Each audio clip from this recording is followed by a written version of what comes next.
большое. Я буду говорить мало, потому что все уже устали, да, и просто потому что не написал уже свой доклад, как и я мало. И мне кажется, вот, что значимость нашей сегодняшней конференции, вообще дискуссия, которую мы проводим, она очень значима не только с научной точки зрения, да, но и мемориальной. Потому что когда уходит человек такой величины, как отец Павел, очень важно для религиоведов, историков, журналистов и вообще всего экспертного сообщества взять не только какие-то факты из его личной биографии и мемориализировать, да, но и актуализировать какие-то части его творчества. И вот, мне кажется, это один из перспективных путей, по которому может вестись изучение вообще творчества, да, отца Павла Адельгейма, выделение каких-то лейтмотивов, да, о том, что он писал, и идеи, которые расставил. И для меня... Вот видишь, слышно? Вот так вот? Там направлено, чтобы звук шел. Немножко вот в эту сторону. Так, да?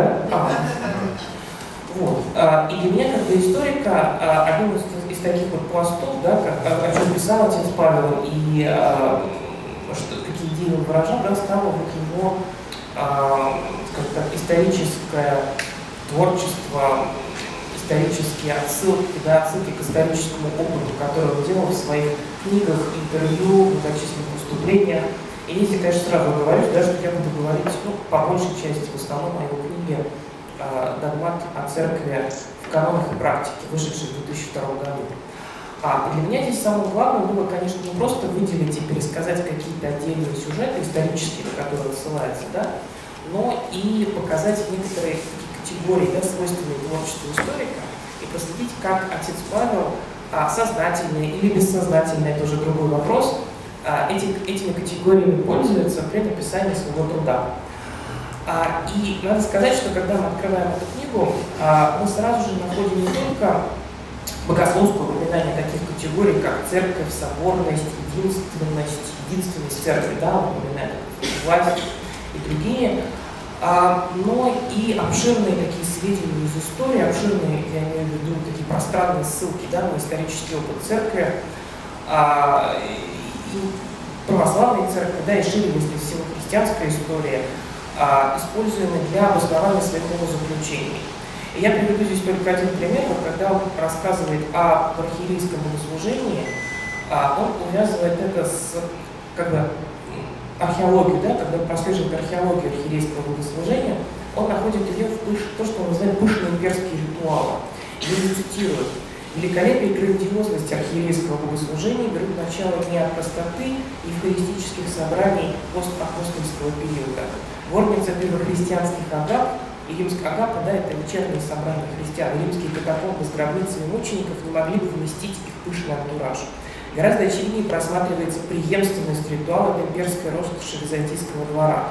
Золото одежд, символика утвари, пышность ритуала пробуждали в сознании молящихся образ неба на земле, поражая внешним блеском теофании». Теофания, да, это явление Бога, да, богоявление и явление Христа народу, да, можно так сказать.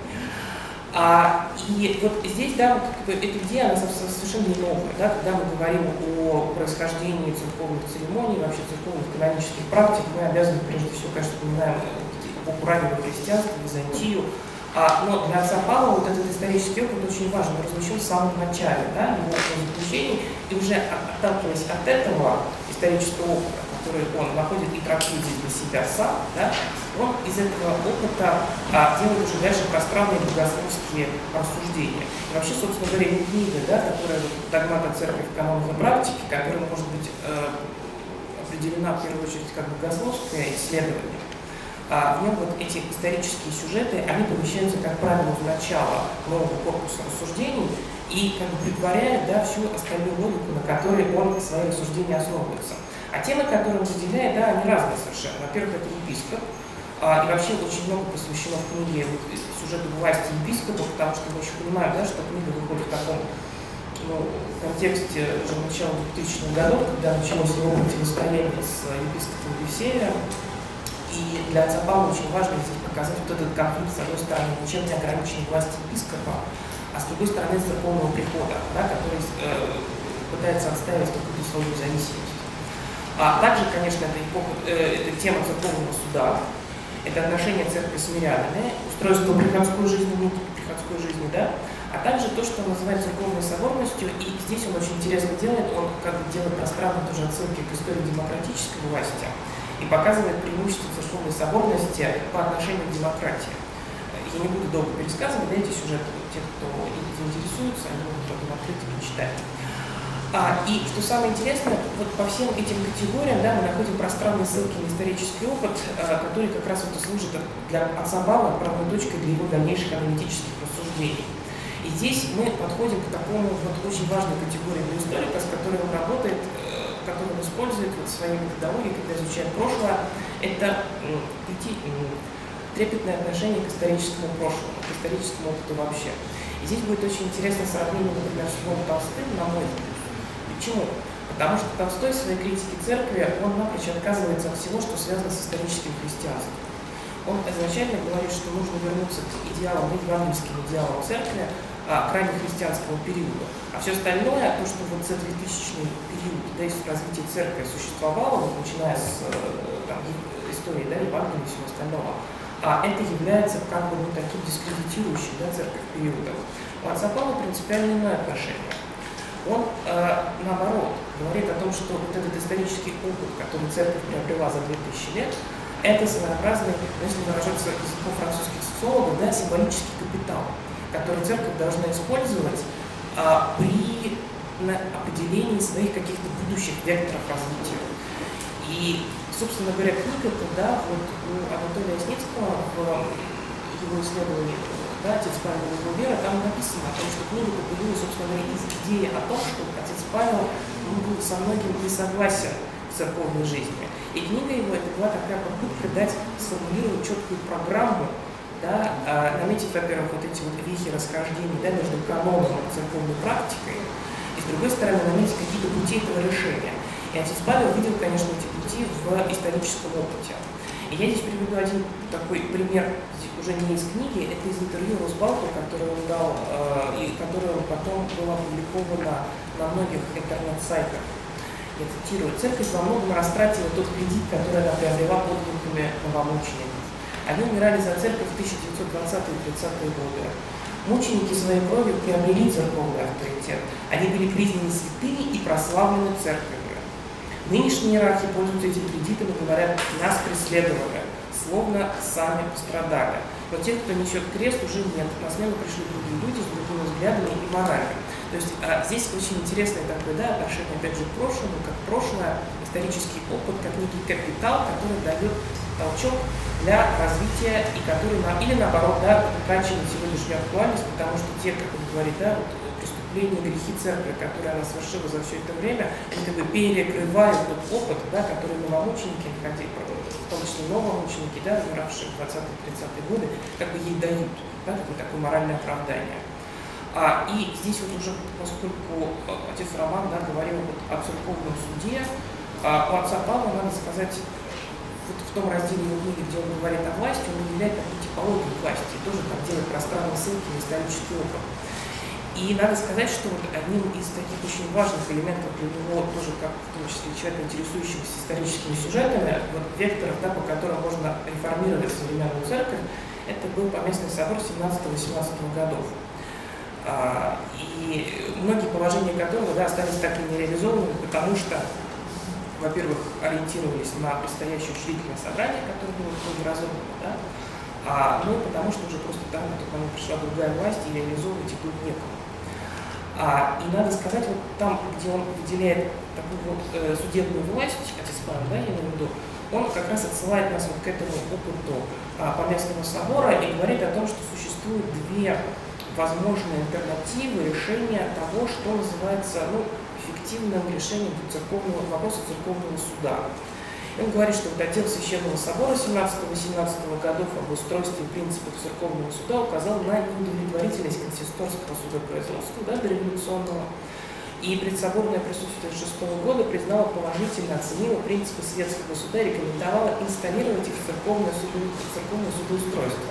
То есть здесь в данном случае исторический опыт уже не церковный, да, и он как бы поддерживает эту мысль, да, здесь, он как бы высказывается за то, чтобы инсталлировать эти вот нецерковные практики, которые имели место в дореволюционный период развития церкви, да, и как бы применить их сегодня.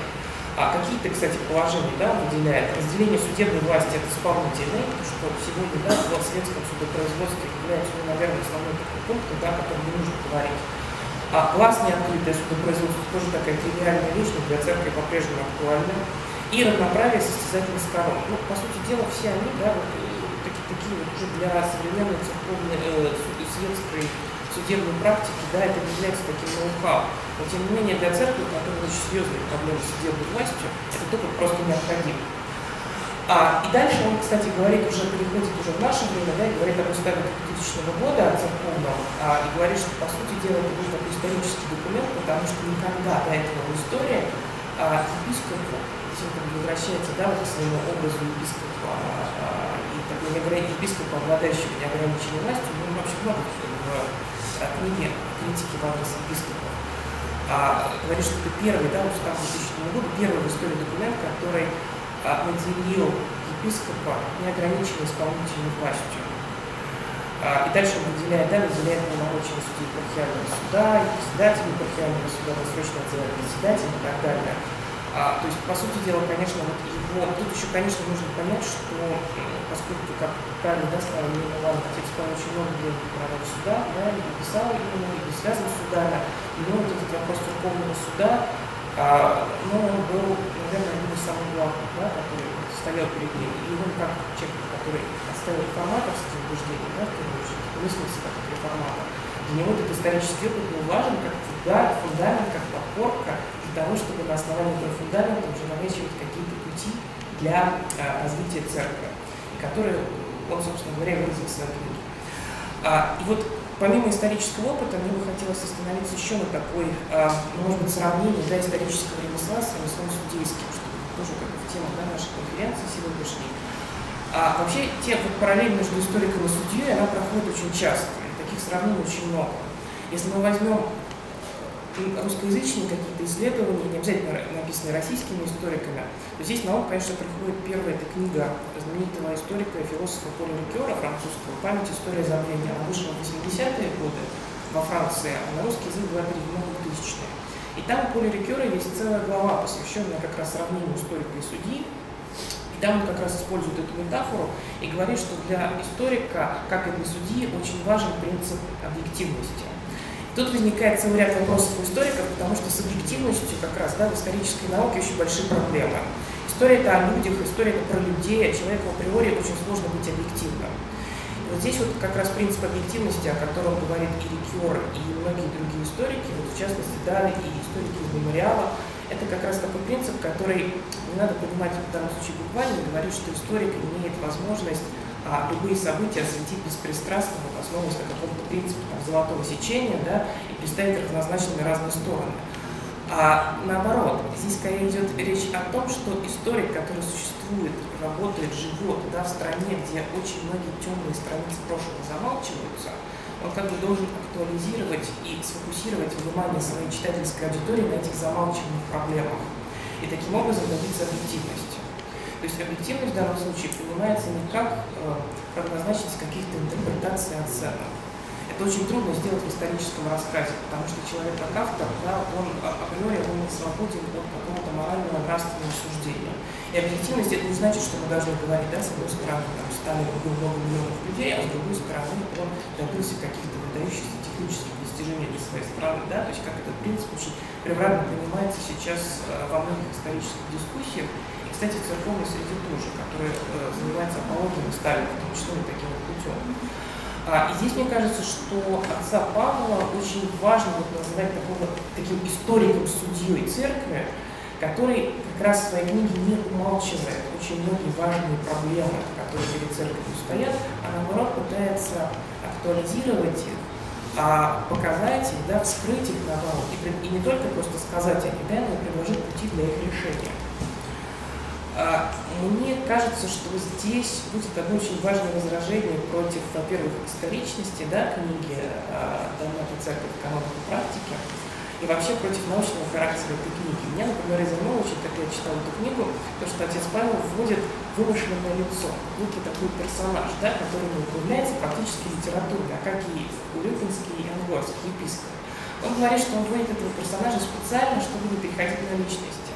И для историка, который вот озабочен, да, именно страной вот этой полемики, является ли история науки или наукой в сегодняшние дни, для него это лицо вымышленное, да, вымышленный персонаж будет являться аргументом в пользу того, что книга носит не научный характер, а больше художественный, потому что все-таки вымышленные лица, персонажи, протагонисты, да, это больше характерно для литературы, а не для истории.